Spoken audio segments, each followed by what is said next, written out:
Hi, Shemai. Hello. So today we're going to just read a little Shakespeare from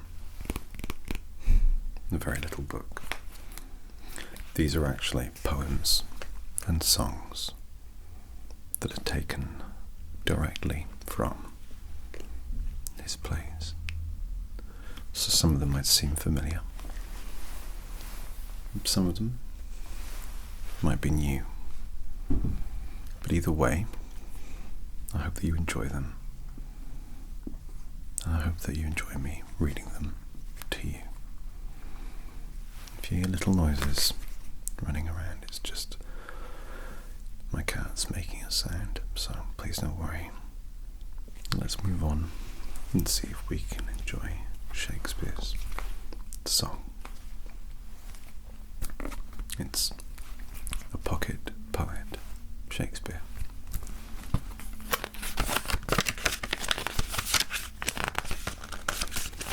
So the first one's called Sylvia. That's from the play The Two Gentlemen of Verona, which was written in roughly, apparently, 1594. Okay? Let's give it a go. So, who is Sylvia? What is she? That all our swains commend her, holy, fair, and wise is she. The heaven such grace did lend her, that she might admired be.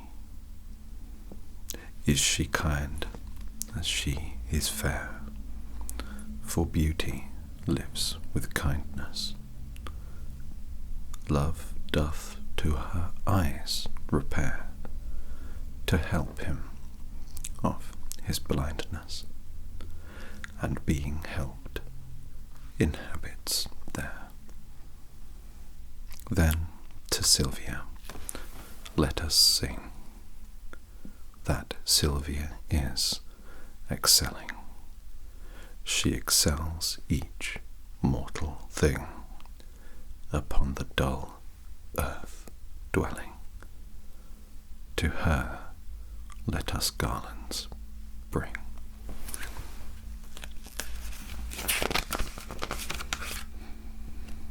So the next one is from Love's Labour Lost, and it's generally known as the Cuckoo song. I apologise for any idling traffic outside, it's an occupational hazard. When daisies pied and violets blew, and ladies' smocks of silver white, and cuckoo buds of yellow hue, to paint the meadows with delight. The cuckoo then on every tree mocks married men, for thus sings he, cuckoo, cuckoo, cuckoo, a word of fear, unpleasing to a married ear. When shepherds pipe on oaten straws, and merry larks are ploughmen's clocks, when turtles tread, and rooks and daws, and maidens bleach their summer smocks. The cuckoo then on every tree mocks married men, for thus sings he, cuckoo, cuckoo, cuckoo, a word of fear, unpleasing to a married ear. Ooh. Hello.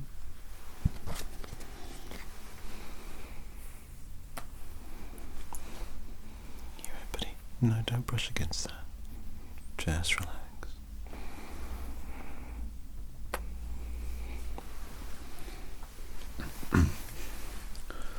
Apologies. So, this next one is from the closing, and he's gone. Is from the closing lines of Love's Labour's Lost. When icicles hang by the wall, and Dick the shepherd blows his nail, and Tom bears long into the hall, and milk comes frozen home in pail. When blood is nipped and ways be foul, then nightly sings the staring owl, to hoot, to hoo, a merry note, while greasy Joan doth keel the pot. When all aloud the wind doth blow, and coughing drowns the parson's soul, and birds sit brooding in the snow, and Marion's nose looks red and raw, when roasted crabs hiss in the bowl, then nightly sings the staring owl, to whit, to who, a merry note, while greasy Joan doth kneel the pot. Okay. Come Away, Death is Shakespeare's arguably most beautiful song from Twelfth Night.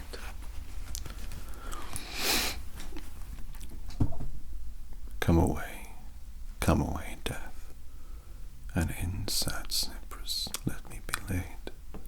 Fly away, breath, I am slain by a fair, cruel maid. My shroud of white stuck all with you, oh prepare it, my part of death, no one so true did share it. Not a flower, not a sweet, on the black coffin let there be strewn. Not a friend greet my poor corse where my bones shall be thrown. 1,000 sights to save, lay me, oh where, sad true lover never find my grave, to weep there. I guess it's getting a little rowdy in the background, but we're going to read a few sonnets, so I hope you enjoy them. He's going into a bag. To me, fair friend, you never can be old, for as you were when first your eye I eyed, such seems your beauty still. 3 winters cold have from the forests shook 3 summers' pride. 3 beauteous springs to yellow autumn turned, in process of the seasons have I seen. 3 April perfumes in 3 hot Junes burned, since first I saw you fresh, which yet are green. Ah, yet doth beauty, like a dial hand, steal from his figure, and no pace perceived. So your sweet hue, which methinks still doth stand, hath motion, and mine eye may be deceived. For fear of which, hear this, thou age unbred, ere you were born was beauty's summer dead.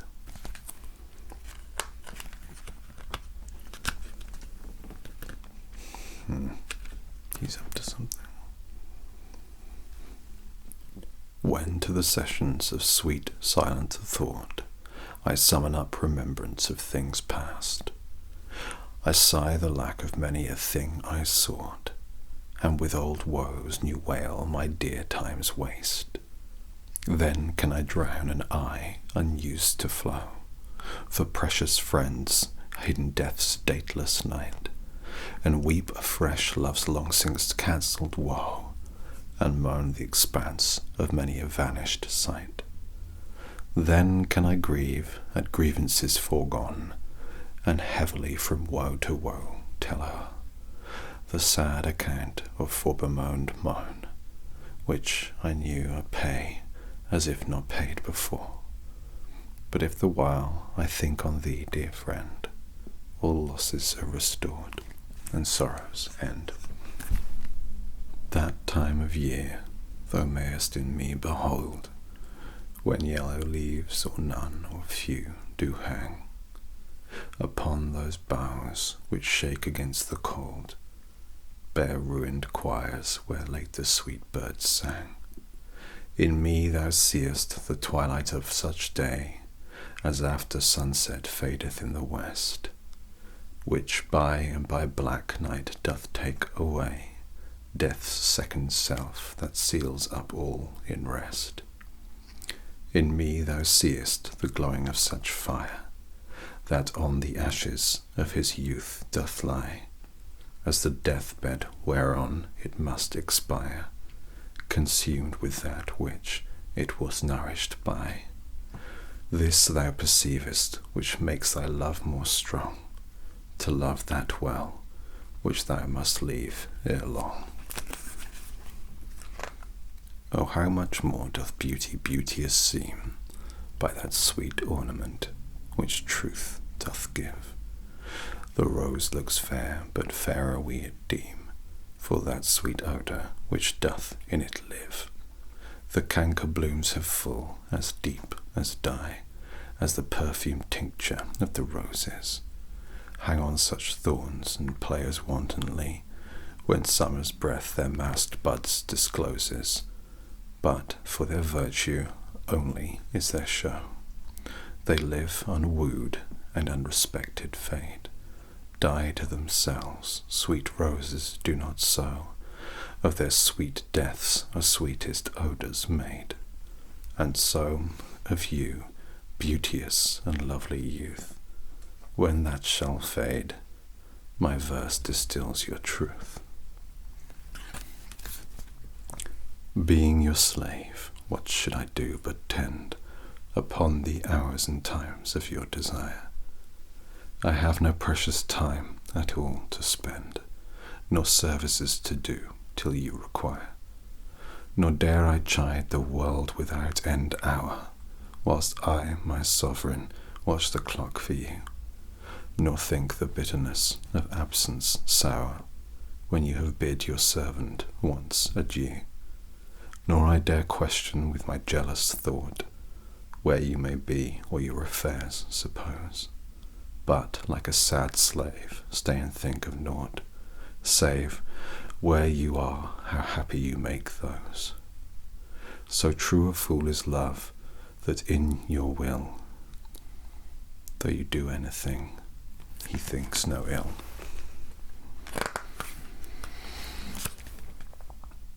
How like a winter hath my absence been from thee, the pleasure of the fleeting year! What freezings have I felt, what dark days seen, what old December's bareness everywhere! And yet this time removed was summer's time, the teeming autumn, big with rich increase, bearing the wanton burden of the prime, like widowed wombs after the Lord's decease. Yet this abundant issue seemed to me but hope of orphans' unfathered fruit, and summer and his pleasures wait on thee, and thou away the very birds are mute. Or if they sing, 'tis with so dull a cheer that leaves look pale, dreading the winter's near. From you have I been absent in the spring, when proud pied April, dressed in all his trim, hath put a spirit of youth in everything.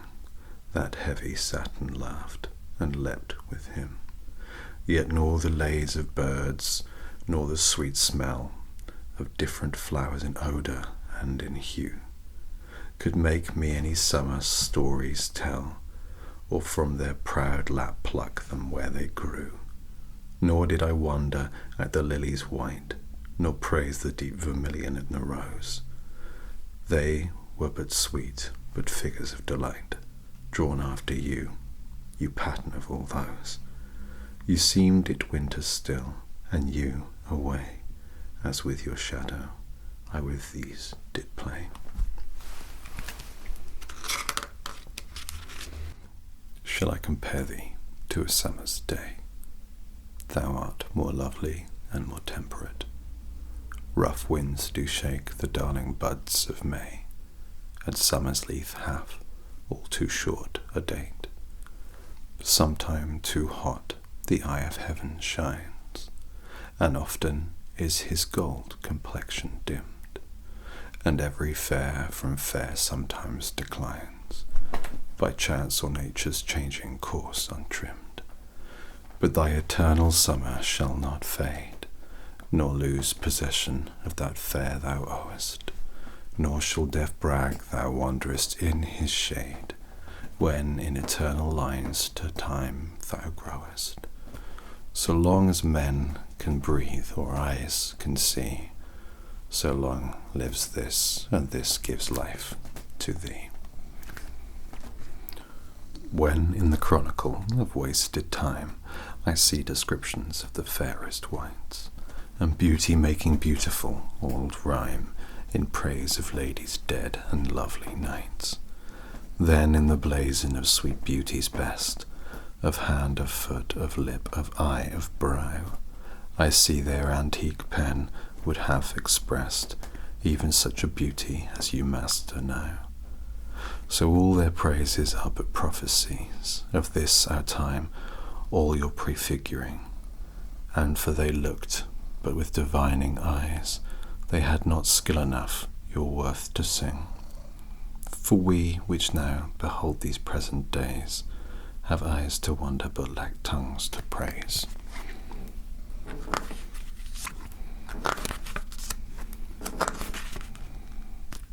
Fear no more the heat of the sun, nor the furious winter's rages. Thou thy worldly task hast done, home art gone, and ta'en thy wages. Golden lads and girls all must, as chimney sweepers, come to dust. Fear no more the frown of the great, thou art past the tyrant's stroke. Care no more to clothe and eat, to thee the reed is as the oak. The sceptre learning, physic must, all follow this, and come to dust. Fear no more the lightning flash, nor the ill-dreaded thunderstone. Fear not slander, censure rash, thou hast finished joy and moan. All lovers young, all lovers must consign to thee and come to dust. No exorciser harm thee, nor no witchcraft charm thee. Ghost unlaid forbear thee, nothing ill come near thee. Quiet consummation have, and renowned be thy grave.